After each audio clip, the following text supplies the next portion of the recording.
Hi అండి. సింపుల్గా ఈజీగా చేసుకునేటటువంటి క్రిస్పీ చికెన్ పకోడాలు ఎలా చేయాలో చూద్దామా?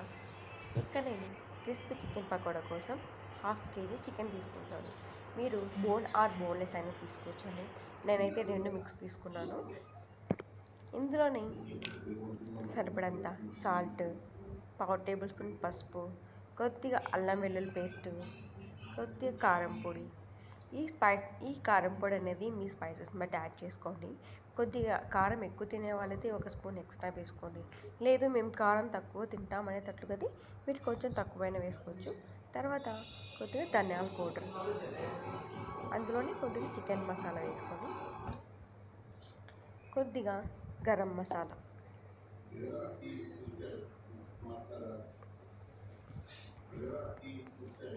వేసుకోండి.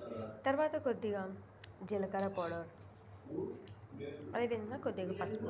నేను స్టార్టింగ్లో కొద్దిగా పసుపు తక్కువ వేసాను అనిపించింది, అందుకే మళ్ళీ కొద్దిగా వేస్తున్నాను. తర్వాత కొద్దిగా జీలకర్ర పౌడర్, కొద్దిగా మిరియాల పౌడర్ అన్నీ వేసేసుకొని, తర్వాత నేను బియ్యం పిండి వేస్తున్నానండి. ఈ బియ్యం అనేది నేను పొడి బియ్యమే తీసుకుంటాను. రైసే మిక్సీలో వేసుకొని కొద్దిగా పలచగా పట్టుకున్నానండి. లేదంటే మీరు నానబెట్టి ఆరబెట్టి మిక్సీ పట్టుకోవచ్చు, మీ ఇష్టం అండి, అలా అయినా చేసుకోవచ్చు.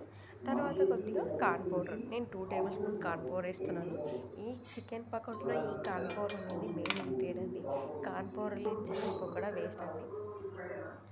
తప్పకుండా ఈ కార్న్ పౌడర్ వేస్తేనే చికెన్ అనేది క్రిస్పీగా టేస్టీగా కూడా వస్తాయి. కార్న్ పౌడర్గా స్కిప్ చేస్తే చికెన్ ముక్కలు అనేవి ప్యాన్కి అతకపోయి పీసులుగా వస్తాయన్నమాట. తర్వాత కొద్దిగా ఆయిల్ వేసి ముక్కలన్నిటికీ మంచిగా పట్టేలాగా ఒక 5 మినిట్స్ కలపండి మంచిగా. ఇలా కలిపిన తర్వాత ఇందులో నేను ఫుడ్ కలర్ వేస్తున్నాను. ఈ ఫుడ్ కలర్ కేవలం కలర్ కోసం మాత్రమే, మీరు వద్దనుకుంటే స్కిప్ చేసేయచ్చు. ఈ కరివేపాకు వేసి తర్వాత కొద్దిగా తెల్ల నువ్వులు వేసేసి అలా కలిపేసి ఒక 5 నిమిషాలు లేదా 10 నిమిషాలు అలా పెట్టేస్తే చికెన్ మొత్తం మ్యాగ్నెట్ అయిపోయింది. తర్వాత ఆయిల్ పెట్టేసుకొని చూడండి, ఆయిల్ వేగిపోయింది.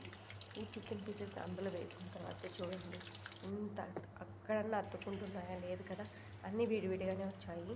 చూడండి ఎంతో ఈజీగా టేస్టీగా చేసుకునేటండి చికెన్ పకోడాలు.